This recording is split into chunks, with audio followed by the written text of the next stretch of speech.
1971 সালে দেশ স্বাধীন হওয়ার পরেও এদেশে অনেক রাজাকার হল আসলা যারা বালা মানুষের মুখোশ ফরিয়া আসলা, কিন্তু দেখা যায় যে ও রাজাকার হলো দেশপ্রেমিক সাজিয়া বই রইছেন। দেশটারে আসলে মানুষে খাইলিত্রা, দেশের কোনো পরিস্থিতি নাই, মানুষ নিজের স্বার্থর লাগি যে যেন ফার মারিয়া সাফ করি ফেলাইদের। অন্যায়ের বিরুদ্ধে মাতলেও মরতে হইব। মানুষ দিবালুকে একজন মানুষরে গুলি করে মারি ফেলাইদের। যে সঠিক পথে চলে, যে সঠিক দেশপ্রেমিক, তারে আসলে মানুষে বাঁচতে দেন না, তারে মারিয়া ফেলাইদের তার স্বার্থ উদ্ধারের লাগি।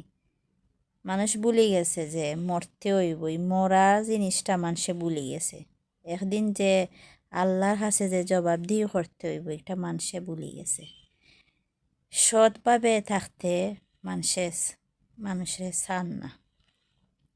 এক রাজাকার থেকে মুক্ত হইয়া মানুষ আরেক রাজাকারের কবলে পড়ে।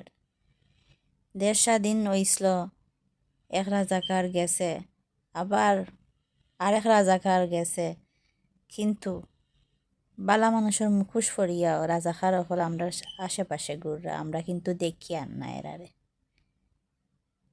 মানুষ একলগে আপনার লগে ভাত খার, আপনার লগে চলের, আপনার সফলতাত আছে, আপনার আপন মানুষ, আপনি বুঝতেও পাররা না যে দিন শেষে ও মানুষটা আপনার শত্রু, ও মানুষটা আপনারে মারি লিব, আপনি এখান বুঝতে পাররা না।